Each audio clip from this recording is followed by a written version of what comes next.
I'm also pleased, by the way, to say that many of the ideas we're discussing here have been well recognized by the Prime Minister.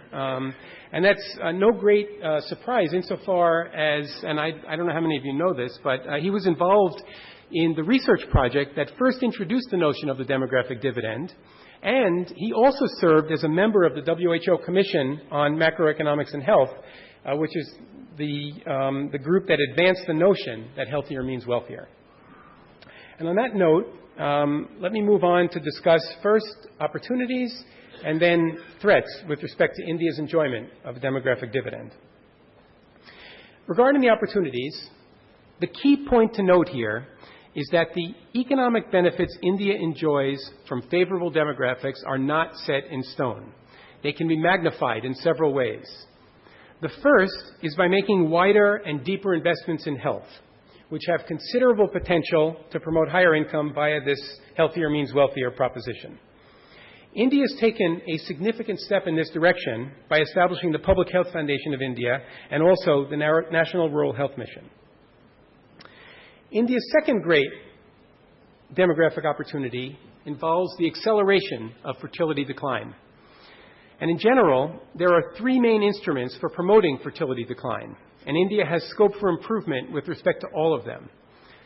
The first instrument is the expansion of family planning services in a way that's respectful of people's reproductive rights.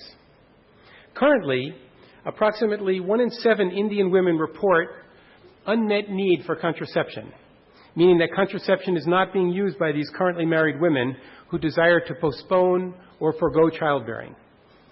Satisfying that unmet need will help India achieve its stated goal of bringing the total fertility rate down from its current level of 2.7 to the long-run replacement fertility level of 2.1 children per woman. Another proven approach to lowering fertility rates involves efforts to promote infant and child survival. Vaccines against childhood disease are my favorite choice for a very potent way to realize an improvement in child survival. And improvements in child survival, we know from comparative evidence and historical evidence, lead to more than proportionate reductions in fertility. So I'm speaking here, when I talk about vaccines, about expanding coverage of an old generation of inexpensive vaccines, such as those against diphtheria, tetanus, pertussis, and measles.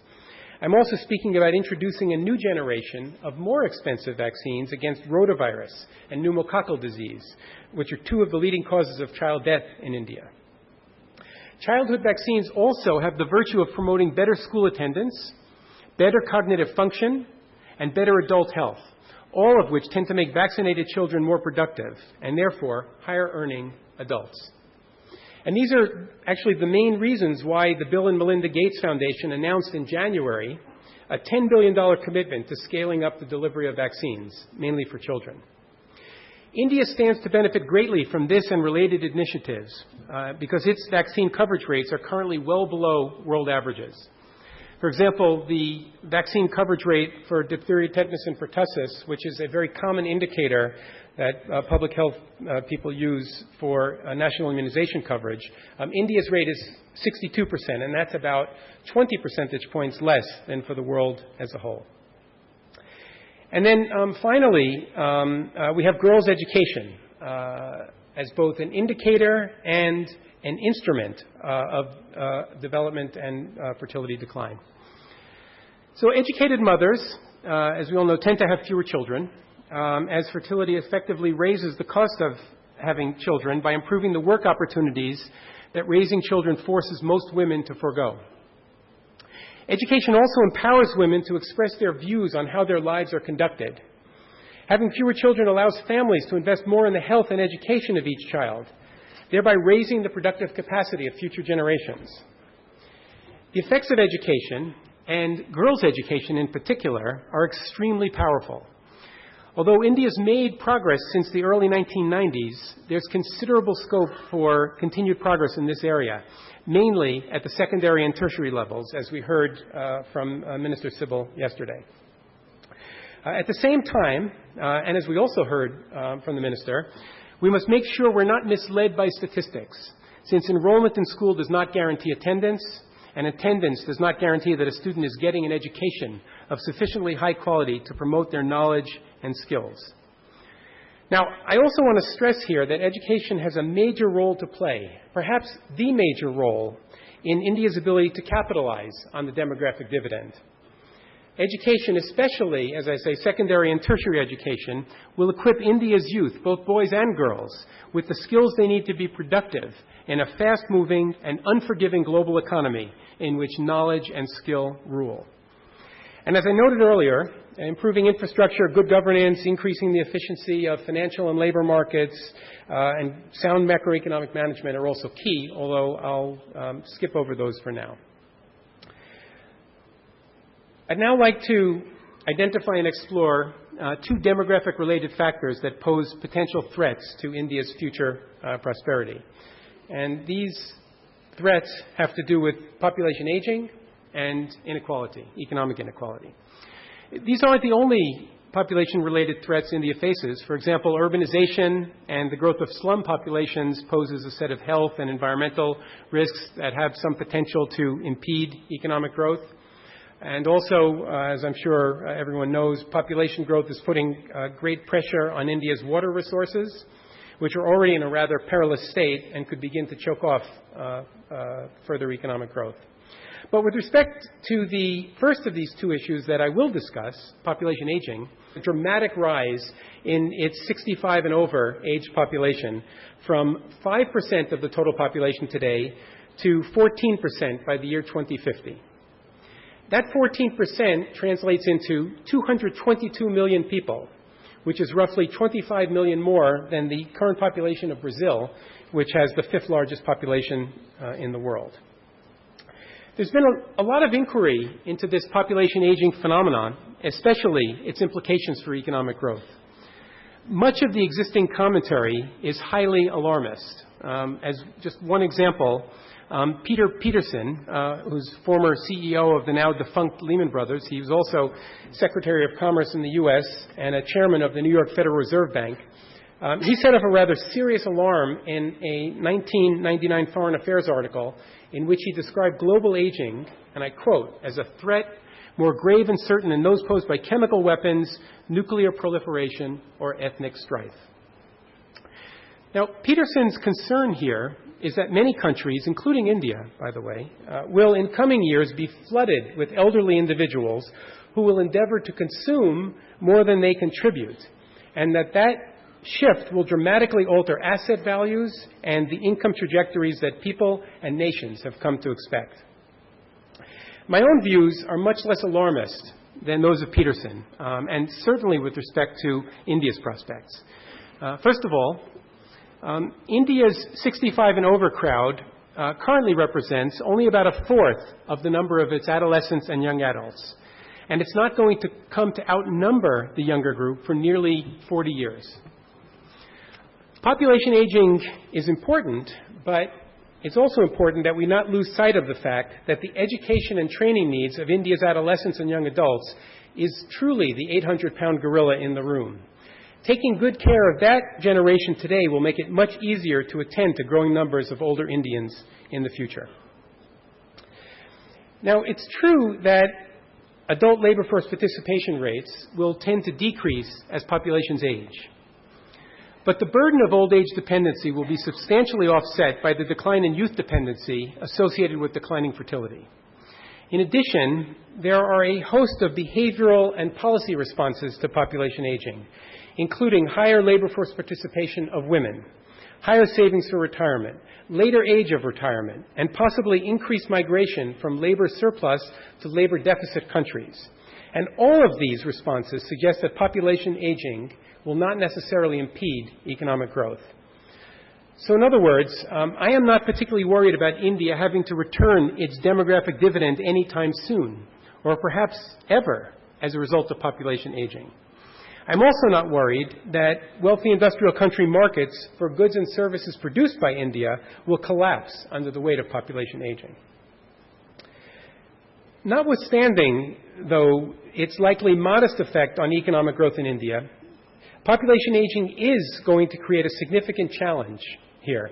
given mainly the challenge arises because of the current reliance of India on private family networks for providing the elderly with care, companionship, and financial support. That private system will not be able to withstand the increased number of older Indians, especially given increased female labor force participation, smaller numbers of more mobile children, widening generation gaps, and a tidal wave of costly-to-treat non-communicable diseases like diabetes, cancer, and stroke. Under such circumstances, people normally look to the state for assistance. And I think that's exactly what's going to happen here. And when it does, if something is not done, people are going to be greeted by a policy vacuum because less than 10% of the Indian population has health insurance, either public or private, and 90% of the elderly have no pension. Now, I would say, is the time for India to build an evidence base on population aging and to use it to devise a set of related public institutions. I'd also note, as John Chambers reminded us yesterday, that challenges associated with market shifts like global population aging often bring opportunities with them. And I believe that India will have an array of new needs on which I believe that this generation of elderly will have an array of new needs on which India can capitalize, from managing and creating long-term care facilities to specialized financial products to anti-aging products to different types of recreational activities. Now, thus far, I've spoken about India as if it were a homogeneous entity, but that is hardly a good description, because India, as we all know, encompasses numerous sources of potential heterogeneity in the form of language, religion, caste, income, education, perspective. The list goes on and on. Sometimes heterogeneity can be the cause of social and political unrest and instability. Now, a full discussion of inequality in India is beyond the scope of what we have time for here, but I'd like to alert everyone briefly to the magnitude of cross-state demographic heterogeneity as a possible source of potentially destabilizing economic inequality.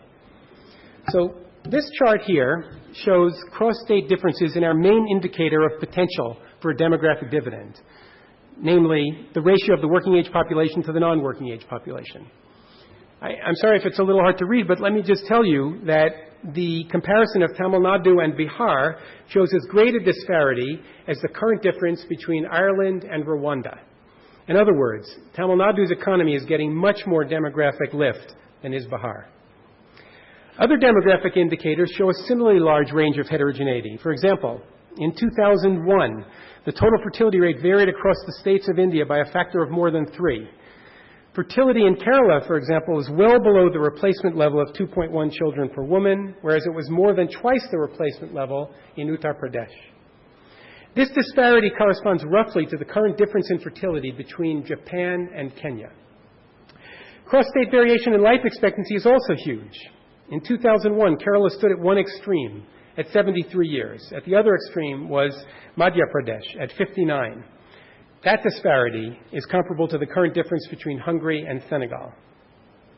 Insofar as demographic cycles induce economic cycles by the arguments we've just gone through, the extraordinary degree of demographic heterogeneity within India suggests economic trajectories across states that are as different as those we saw before between East Asia and Sub-Saharan Africa. My worry here is that economic growth rates could vary so much by state as to exacerbate greatly economic inequality in India. And that actually brings us back full circle to our discussion of the politics of progress yesterday. Okay, and now I'll just draw my remarks to a close and recap the 4 key messages I hope you'll take away with you from this session. So, first message. Demographics matter. They matter to the pace and the process of economic growth and development. Second message, demographics matter a lot. Lots of factors influence economic growth, but there's not much out there that's more important and reliable than demography. Third message, India's changing demographics are creating a strong and potentially quite strong impulse for economic growth and therefore also for the reduction of poverty. And finally, I'll just borrow some words from Nandan Nilekani, whose best-selling book, Imagining India, sets forth quite a brilliant vision for the country that's anchored by the intelligent management of its demographic assets. As put by Nandan, the demographic dividend could well become a demographic disaster if we do not make the right investments. We have this beautiful opportunity. Let us not mess it up. Simple, to the point, and I would say spot on correct. So thank you, Nandan, and thank you all.